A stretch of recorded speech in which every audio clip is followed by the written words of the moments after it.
Chris Fowler, kind enough to join us here the day after. Great to see you, Chris. How are you, sir?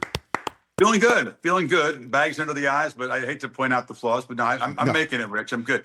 That was a blast to call. Thanks for playing that call.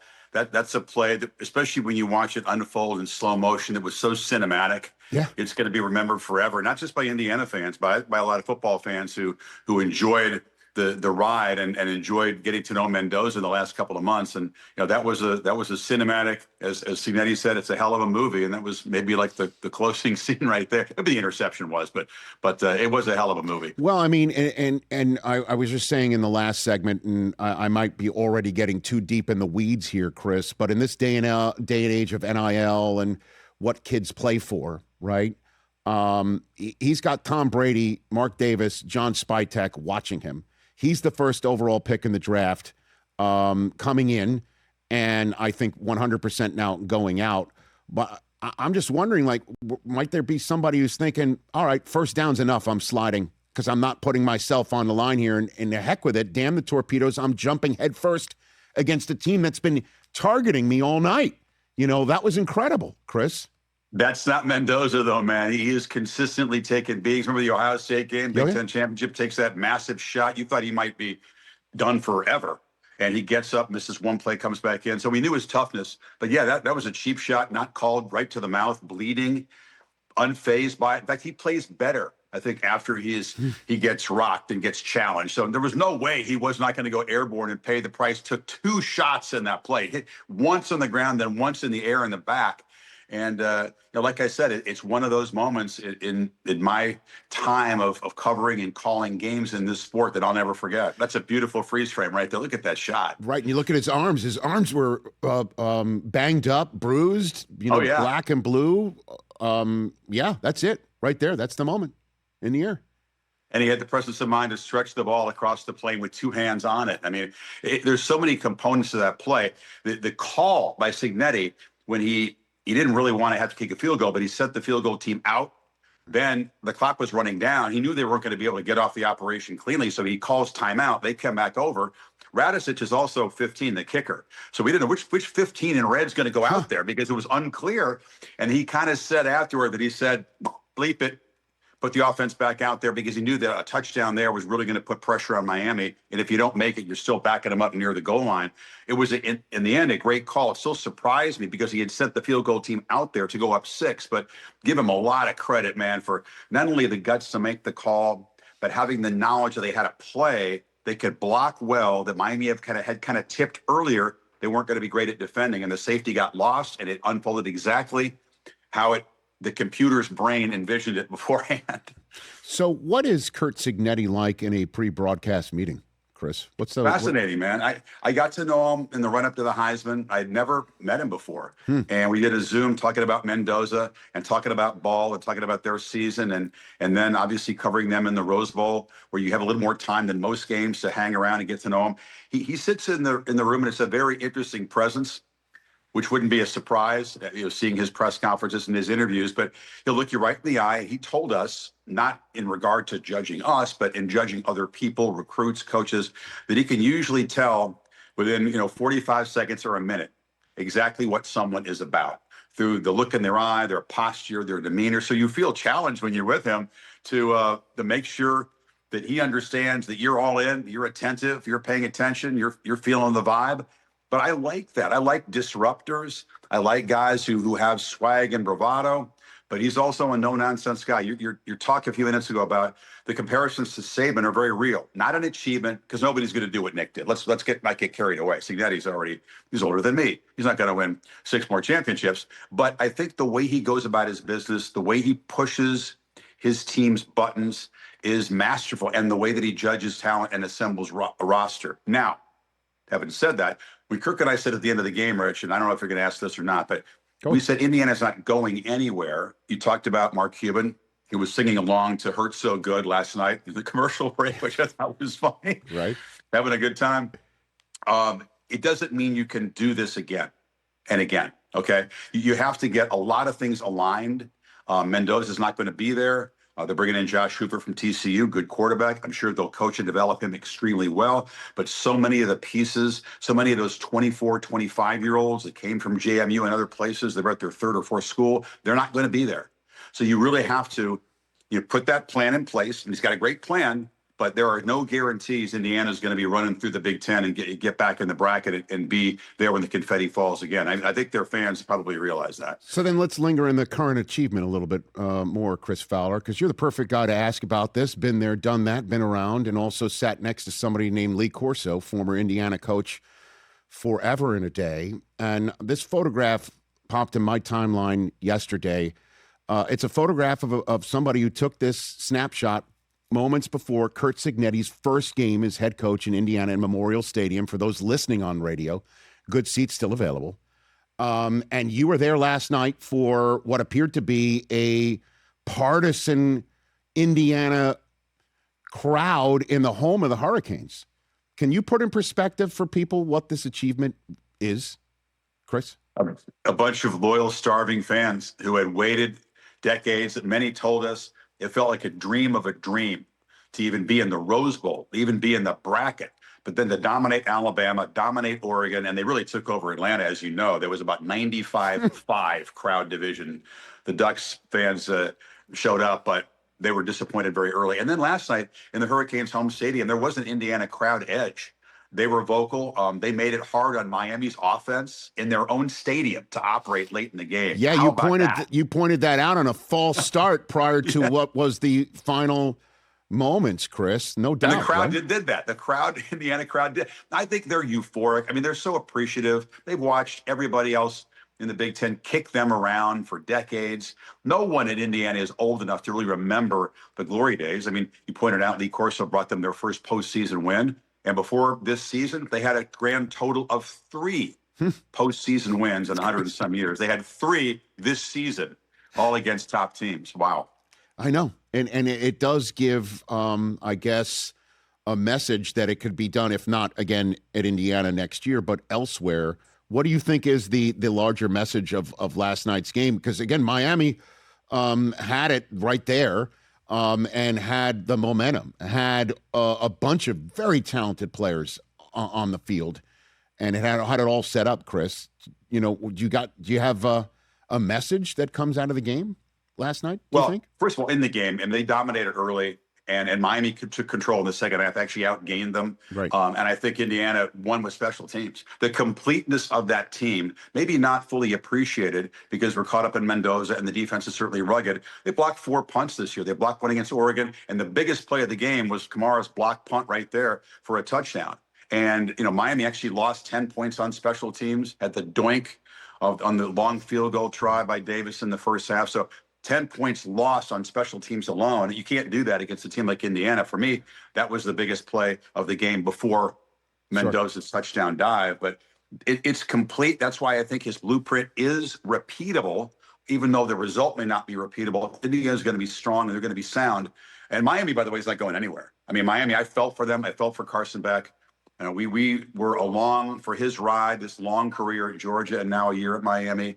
And I felt badly for him. I get older, Rich, and I get softer emotionally about how these guys, personally take a crushing loss like that. And he had done some really good things to put them in position to win it late. An 81-yard, a 91-yard touchdown drive against a tough defense after getting off to a very rough start.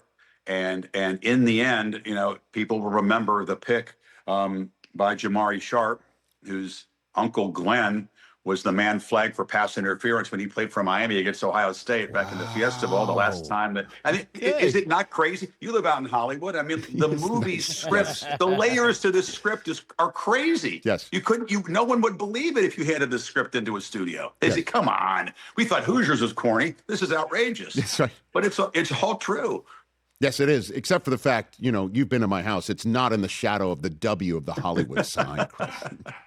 We use Hollywood, the metropolitan Hollywood area. The entirety But you hang with the luminaries of the show business world, and you know about writers and scripts and things like this. So. Yes, we do. And again, that Tony, it's only fitting he wears Tyreek Hill's number. He's so electric. Oh, my God. Every single time he got the ball, I bet you just, you stood up a little bit in the booth because you just don't know what's going to happen when the ball's I in love his that guy. I think he just turned 18 after catching the touchdown to beat Notre Dame in his first college game when he was 17. Had an amazing freshman season. He's wise beyond his years. He's extremely tough. He's a complete player. He's a team guy. He was called Baby Jesus in high school down here because he was just that good. And you talked about D'Angelo Pons, who played in the same youth league with the corner for Indiana, who had a tremendous game, was checking him.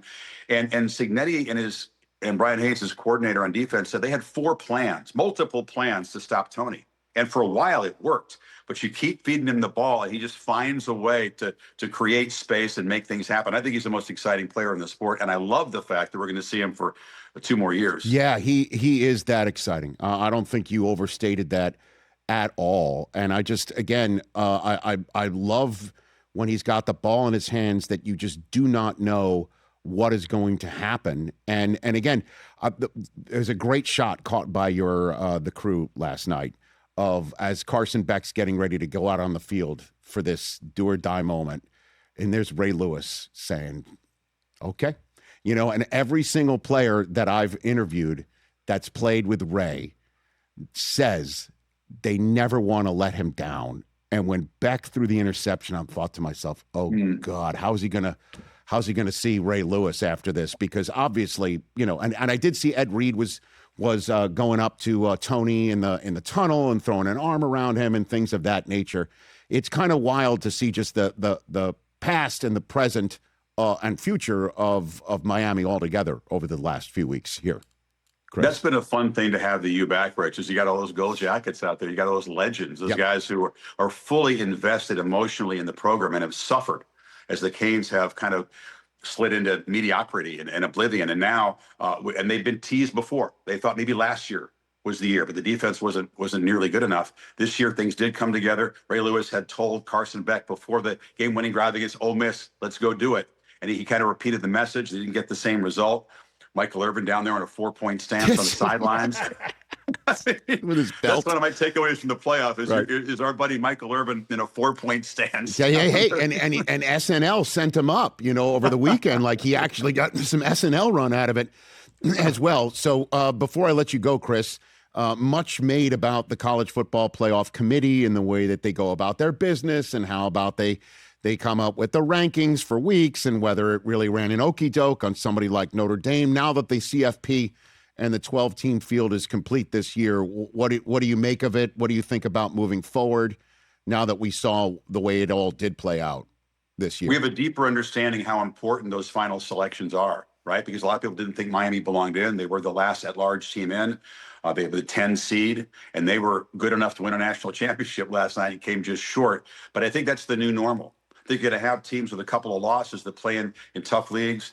Maybe they dare to play somebody in the non-conference, which Miami does. Indiana, unfortunately, does not. They will not be challenged again until the Big Ten schedule. And I don't think you want to penalize those teams. But you see how tough it is because Notre Dame, had they gotten in the bracket, they could have gone on a run. Right. Perhaps Texas could have gotten on a run. So the teams that were 13, 14 on the wrong side of the bubble were very capable of making deep runs, just like Miami did. They didn't have a chance to, and it takes nothing away from the Canes. But I think we're seeing that people may begin to wonder why the James Madisons get in, why the Cinderellas get in, why a group of 5 team automatically goes in by being the highest ranked conference champion. Maybe they should need a certain rank. I know inclusivity is very important in the world, in this sport, but I think that's going to be looked at because unless they want to expand to 16, you're going to have some good teams left out. And we have to pay attention to the last teams in because like Miami, whether it's a team from the Big Ten that's 3rd or 4th or the SEC, they are also capable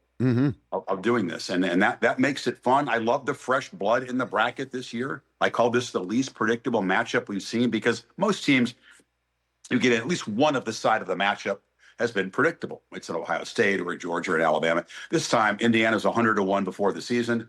And I pointed out last night, because people don't remember this, Miami was 100-1 when the day before the bracket came out. People weren't sure they're going to get in. Then they saw that path, and there were still ultra long shots to get in anywhere close to that game last night. And that shows you that, I like to say there's no foregone conclusions in college football, but there have been some very predictable results in some earlier playoffs, and not this year. I hope it continues like this because it's been a hell of a lot of fun. Yeah, me too. I mean, everything you just said is right.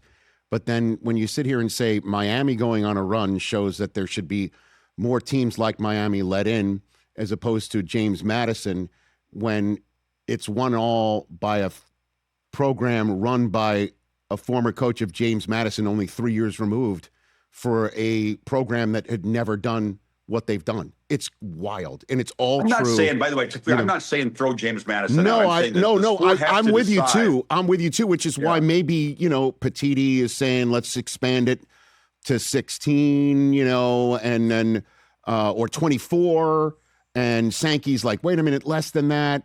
I don't know. You know what I'm saying? Like, that's the conversation that's being had right now and needs to be, I think, rectified by the end of the month for it to change in time for the fall.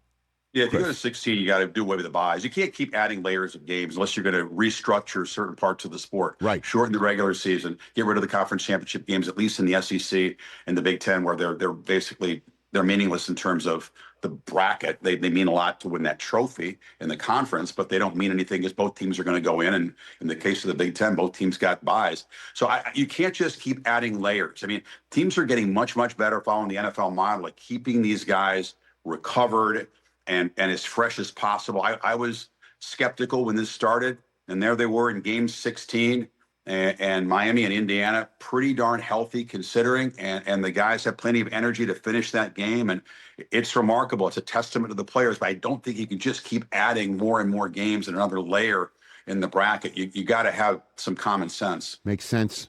Would you mind sharing with everybody where you're going later on today, Chris? Yeah, I have a car to the airport in a couple of hours to go to Melbourne, Australia for the Australian Open, which is already underway. And they didn't hold it for you, Chris? They didn't wait for you? They didn't wait for you, huh? Last year, I only got to do the last 4 days. This year, the calendar was different, so I get down there at least awesome. at the end of week one, and I can't wait.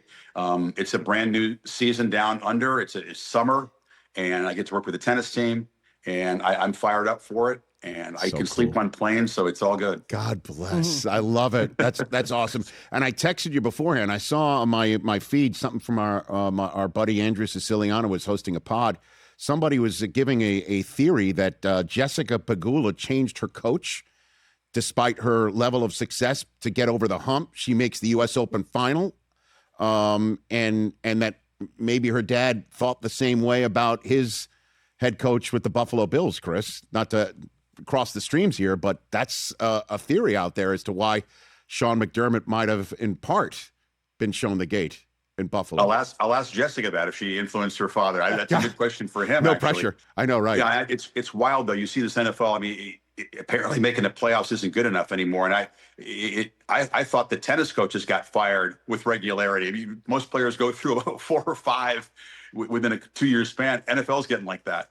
I know. And so, best of luck on your time with the Open. It's great to see you. It's great to see you before the Rose Bowl as well out here in Hollywood.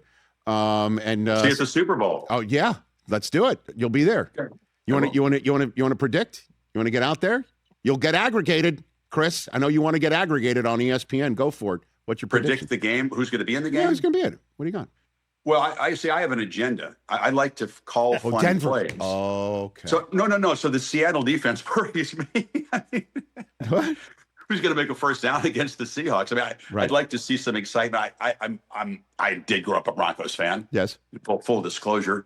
Whether they can do it with Jarrett Stidham, I have no idea. But I'll be out there having fun. Dude, it's a no pressure. We call it for the Aussies and the Kiwis and the people on cruise ships. Nice. Believe me, I'm not going to be stressing over it. We're going to have a good time with Riddick and Orlovsky. Right. That's right. You're calling Super Bowl 60. So I will see you there for the international group. For everybody outside. I suggest your listeners fly to Australia so they hear our call. It's a short 14-hour flight. Best to Jennifer, sir. Thank you.